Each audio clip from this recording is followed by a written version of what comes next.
ಇದು ನನ್ನ ಫ್ರೆಂಡ್ ಒಬ್ಳು ಕತೆ.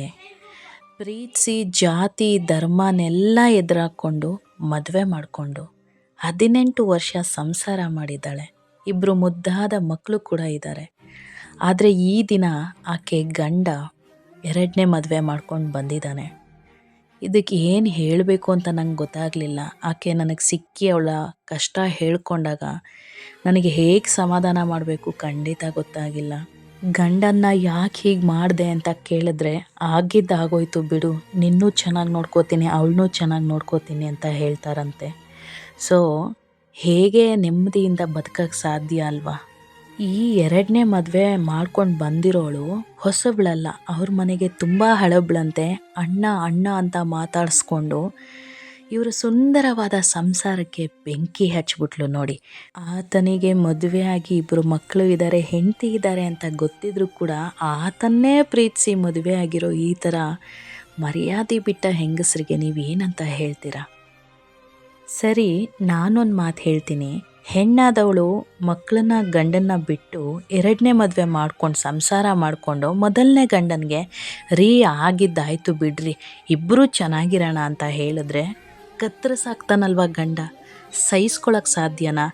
ಹೆಂಡತಿ ಮಕ್ಕಳಿರೋ ಹುಡುಗನ್ನ ಹುಡುಕೊಂಡು ಮದುವೆ ಆಗಿದ್ದಾಳಲ್ಲ, ಮರ್ಯಾದೆ ಬಿಟ್ಟವಳು. ಅವಳು ಒಬ್ಬನ್ನ ಪ್ರೀತಿಸ್ತಾ ಇದ್ಲಂತೆ. ಇವಳಿಗೆ ಮಕ್ಕಳಾಗಲ್ಲ ಅನ್ನೋ ವಿಚಾರ ಅವನಿಗೆ ಗೊತ್ತಾಗಿ ಇವಳನ್ನ ಬಿಟ್ಬಿಟ್ನಂತೆ.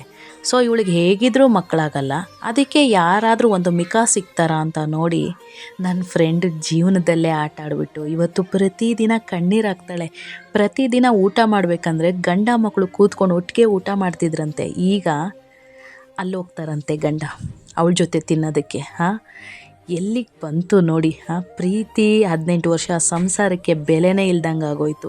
ಇವತ್ತು ಅವಳು ಹೊರಗಡೆ ಬಂದು ನನ್ನ ಗಂಡ ಈ ಥರ ಅಂತ ಹೇಳಲ್ಲ, ಯಾಕಂದರೆ ಮರ್ಯಾದೆ ಪ್ರಶ್ನೆ. ಇಷ್ಟು ವರ್ಷ ಮರ್ಯಾದೆಯಿಂದ ಸಂಸಾರ ಮಾಡಿ ಊರ ಜನದ ಮುಂದೆ ಅನ್ನಿಸ್ಕೊಳ್ಳೋದು ಬೇಡ ಅಂತ ಕಷ್ಟಪಟ್ಟು ಜೀವನ ಮಾಡ್ತಾ ಇದ್ದಾಳೆ. ಆ 2ನೇ ಹೆಂಡತಿಗೆ, ಹೆಂಡತಿ ಅಲ್ಲ ಇಟ್ಕೊಂಡಿರೋಳಿಗೆ, ಮೊದಲನೇ ಹೆಂಡತಿ ಫೋನ್ ಮಾಡಿ ಹೇಳಿದ್ಲಂತೆ, ನನ್ನ ಸುಂದರವಾದ ಸಂಸಾರ ಹಾಳು ಮಾಡಬೇಡ ಕಣಮ್ಮ, ಹೋಗ್ಬಿಡು, ಅಂದರೆ ನೀನು ಚೆನ್ನಾಗಿ ನೋಡ್ಕೊಂಡಿದ್ರೆ ನಿನ್ನ ಗಂಡ ಯಾಕೆ ನನ್ನ ಹತ್ರ ಬರ್ತಿದ್ದ ಅಂತ ಹೇಳಿದ್ಲಂತೆ.